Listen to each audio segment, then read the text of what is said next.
Meu nome é Simone Lago, sou psicóloga, mentora de carreira e eu também estou aqui na TV Relacionamento.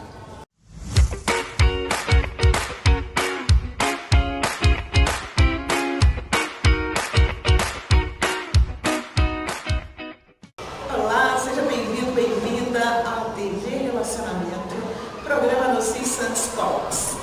Conversas que transformam. Sempre vou trazer um convidado, uma convidada que vai trazer um tema para você, para a sua carreira, para a sua vida.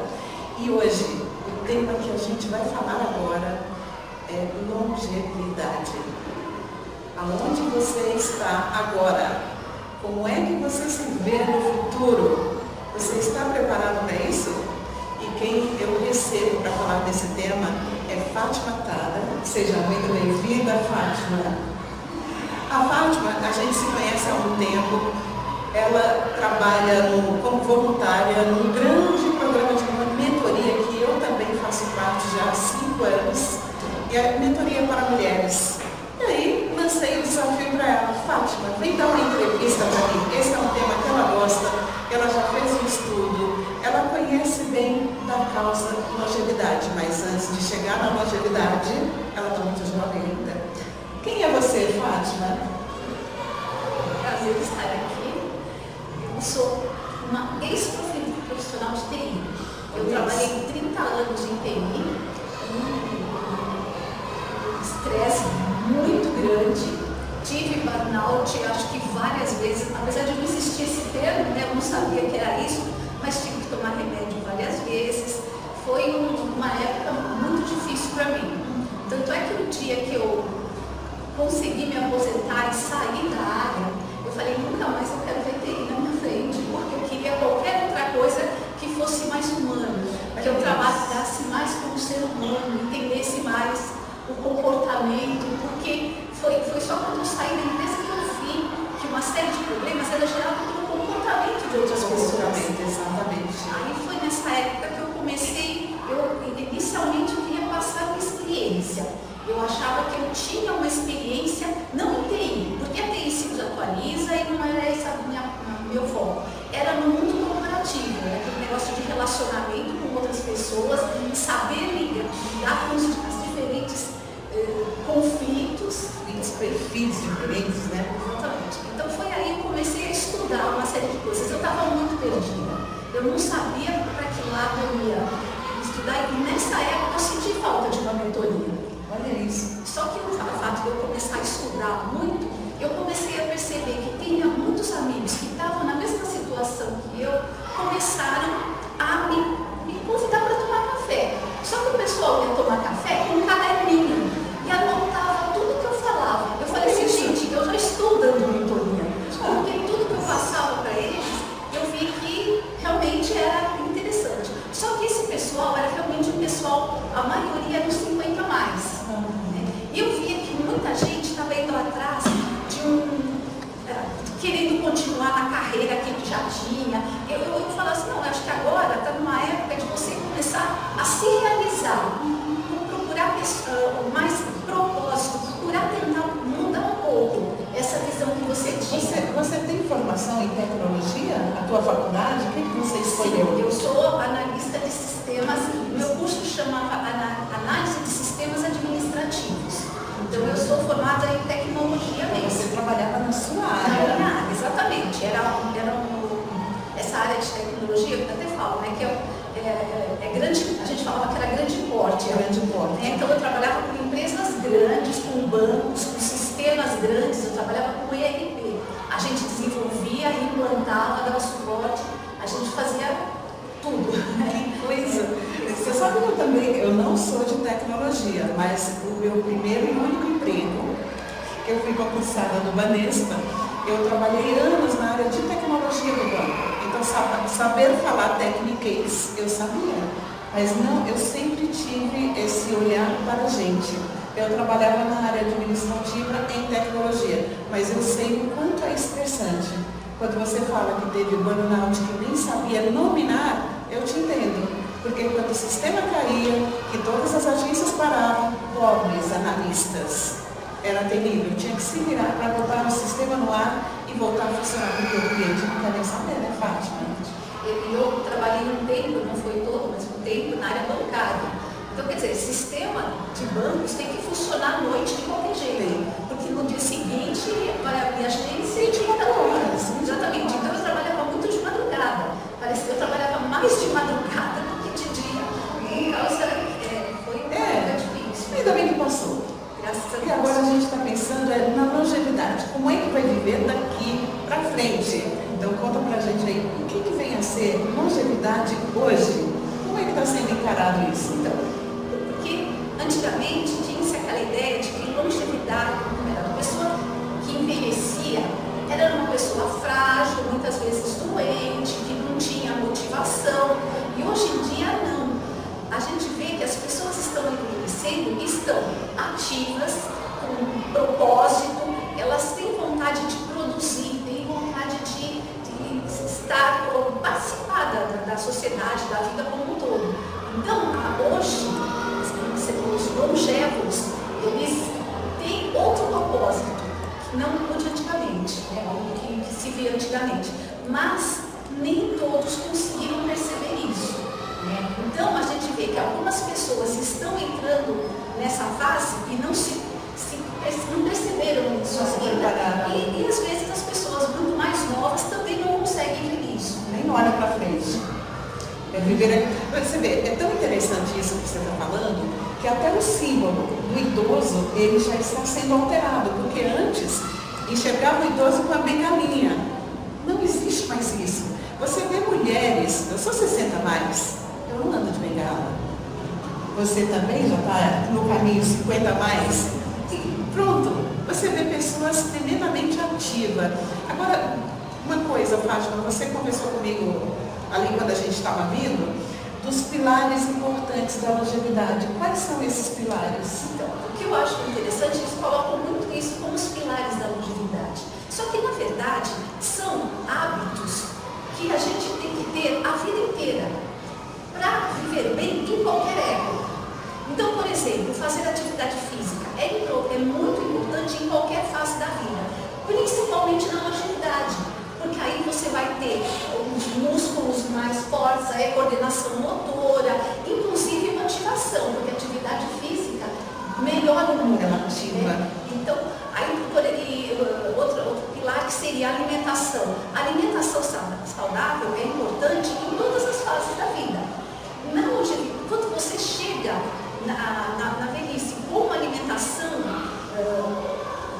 equilibrada durante a vida toda, você consegue, por exemplo, adiar o início de algumas doenças que seriam inevitáveis. E também você consegue deixar elas com condições crônicas bem menores. Hoje a alimentação tem um poder, na verdade os estudos provam que a alimentação tem um poder muito importante sobre isso. E a atividade física e a alimentação é capaz de regredir algumas doenças. Então a gente vê, por exemplo, que aquela dieta mediterrânea, ela chega a regredir a diabetes em 80%. Então são fatos, exatamente, são informações muito importantes e o que acontece? Muita gente sabe disso, só que 70% não coloca isso em produção. Entre saber e fazer tem uma distância. Exatamente. Aí, por exemplo, cuidado com a saúde. Isso é básico. Você não pode ir no médico quando fica doente. Você tem que melhor antes. Exatamente. Aquela fase de você tem que fazer exames e consultas rotineiras. Então, prevenção, cuidar da saúde. E agora, a coisa que mais me encanta, eu acho que um dia eu ainda vou virar neurocientista, que eu acho fantástico, é o poder do cérebro. O cérebro da pessoa, o cérebro não envelhece. O cérebro é um músculo que a gente exercita ele como qualquer outro músculo. Então, se você manter o seu cérebro ativo, você consegue ganhos muito grandes. Então, quer dizer, essas doenças que são mais comuns, como Alzheimer e outras demências, você consegue um ganho muito grande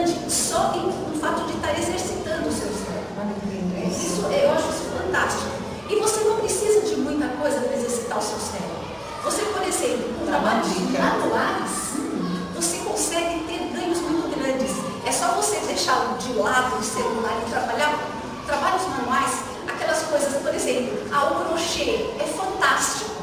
Só que você não precisa estar sempre fazendo aquele crochêzinho básico. Você tem que estar tentando sempre aprender um ponto novo. Esse tipo de coisa é fantástico. Desenho, né?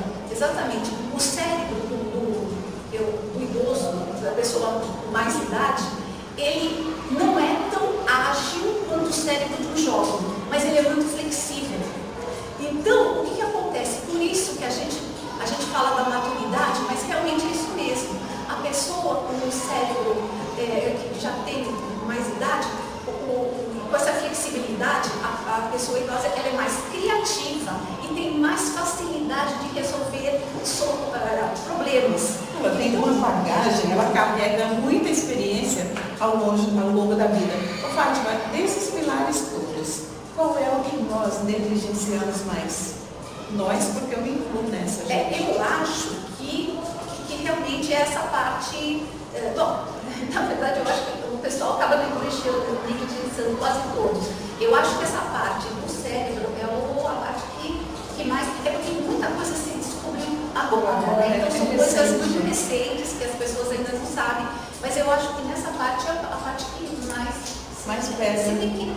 Alimentação, atividade física também. Tem muita gente, não, agora eu já não tenho mais condições, eu não consigo mais fazer nada. E não é verdade nada disso. Porque, o que a gente precisa é criar hábitos. Começar. Então, exatamente. Você não precisa virar um corredor de maratona. Você pode todo dia andar 15 minutinhos e até isso se tornar um hábito. Você sentir falta daquela caminhada de 15 minutos de todo dia. E isso vai se tornando um hábito. Então, você preservar, ter um envelhecimento saudável é uma conquista. Então, você vai aos poucos conseguindo chegar lá adquirindo esses hábitos. Conta pra gente aí um segredo. A pessoa, se ela definir um propósito de vida, isso dá chance dela viver melhor? Sem dúvida nenhuma. Porque o propósito de vida, na verdade, é uma coisa que dá estímulo, é um estímulo para você viver. E ter propósito, né, é um dos itens mais importantes, né, porque você vai estar tentando ter algum motivo para estar vivo, ter algum motivo para estudar, ter algum motivo para participar de outros congressos, de atividades, de coisas que deem motivo para você trabalhar em cima de projetos. Eu escutei o meu amigo Kendi Sakamoto, que é o dono aqui da TV, inclusive, ele disse que tem plano para viver 120 anos. Então ele tem curto, médio e longo prazo, porque isso leva a gente a querer alcançar esses objetivos. Então você que está nos assistindo, não importa se você tem 60, 70, 50, 40, 30 anos, é hora de começar a pensar no futuro, a se preparar. Tem uma coisa também que eu acho importantíssima, Fátima, que é a questão da longevidade financeira, porque a gente se prepara para se aposentar, mas não está se preparando para viver 100 anos, e hoje em dia está mais que normal viver 100 anos. Então esse é um pilar também que eu acho que é importantíssimo da gente viver. E tem outra coisa que você comentou comigo, a questão da solidão. A gente vai envelhecendo, a gente começa a apagar os telefones da nossa lista, porque as pessoas estão partindo para o outro plano. Então você começa a ficar na solidão. Como é que a gente faz para poder sobreviver apesar da solidão? Na verdade, você tem que trabalhar isso e vai começar a participar de atividades, começar a ir atrás de ter mais contato com familiares, com amigos. A solidão, ela diminui o cérebro. Olha só, então tudo que você falou de ativar o cérebro, a solidão é uma que diminui. Exatamente. Então é muito importante você tentar ir atrás de atividades que tenham contato com outras pessoas. E às vezes não é nem coisas muito. É sempre aquela ideia, não são coisas muito complexas. Às vezes, um grupo de amigos, às vezes, se passear em alguma coisa, não precisa ser nada muito complexo, né? Mas dá para você ter aquela amiga que você vai sempre tomar um café, sabe? Ter sempre contato com outras pessoas, não perder esses contatos. Vínculos. Exatamente, não perder os vínculos. E aí, você que é uma dançarina, então você foi procurar o que você planejou para a sua vida para conseguir uma vida longeva? Bom, na verdade, assim, eu falar da dança para mim é um problema, porque eu danço há mais de 20 anos. Então, eu tenho muitos grupos de dança, porque a dança acaba conhecendo pessoas e acabam saindo junto. Então, a dança é um negócio fantástico. É uma atividade completa, porque você mexe músculos, você mexe o cérebro, equilíbrio, a parte de cognição, porque você tem que decorar coreografias. Isso influencia muito na memória, né? Então, tanto é que a nossa ideia atualmente é exatamente isso, é fazer projetos que entrem em dança e outras atividades, se for possível, exatamente para unir pessoas de uma determinada faixa etária. A gente está colocando 50 a mais, mas pode ser 40 a mais, pode ser qualquer coisa, exatamente para isso, para juntar grupos, não só para aprender a dançar, ninguém vai ser bailarino, dançarino, nada disso, mas para se encontrar, para ter um lugar que tenha um acolhimento, né, e receba as pessoas para se divertir mesmo, né, para ser feliz. A ideia é essa, né? Precisa ser feliz. Mas você está falando que não no sentido de profissionalizar, mas e se alguém tem um talento que a vida inteira se escondeu e aí de repente ela se encontra na dança? Nunca é tarde. Conheço muitos que começaram depois dos 60. Então essa é uma boa dica, gente. Da dança, de ter um grupo. Quem gosta de caminhar, fazer caminhadas, fazer trilhas, de coisa que trabalha em grupo, formar grupos de afinidades para contar histórias, que a Fátima também não falou, mas ela é escritora. A questão de escrever, criar o hábito de aprender. Eu atualmente estou aprendendo e já ousei participar de concurso, viu? Poesia e contos. É uma delícia, porque o cérebro, isso que você falou, a mente fica borbulhando. O meu cérebro está a 1000 por hora, eu estou parada, estou pensando qual é a próxima poesia que eu vou escrever, qual é o próximo conto que eu vou escrever. Então é muito interessante isso. Fátima, olha só, deu sinal, é porque a gente está finalizando. Eu queria que você deixasse aqui uma mensagem para quem nos escuta, para pensar, seja jovem ou já idoso, qual é a mensagem que você deixa para pensar numa vida para viver sem anos? Eu acho que a ideia principal que eu tenho que levar é que é muito importante você dar mais vida aos anos e não tantos anos à vida. Essa é uma frase que eu gosto muito, é do Dr. Alexandre Kalash, né? Que nós somos fãs, e realmente é nisso, você tem que pensar nisso, que você tem condições de viver muito, então você tem que trabalhar o que eu gosto, o que eu posso fazer para melhorar isso, aos poucos, porque aos poucos você consegue. Exatamente, então deixe os seus contatos, quem quer falar com você, onde que te encontra? Eu sou Fátima Tada, o Instagram por Fátima Tada, porque eu sou, meu Instagram é mais escritora, né? E eu tenho um blog também, onde eu escrevo. Eu escrevia muito sobre carreira, mas atualmente eu escrevo muito mais sobre bem-estar e longevidade, né, qualidade de vida, que chama fatimatada.com.br. Excelente. Muito obrigada, Fátima. Foi um prazer te receber. Volte sempre. A estreia foi boa, não foi, gente? Vocês aprovam. Foi um prazer. Muito obrigada por sua audiência. Estejam sempre com a gente na TV Relacionamento, o programa do Cis Santos Talk. Sou Lucilene Santos e é sempre um prazer falar para vocês.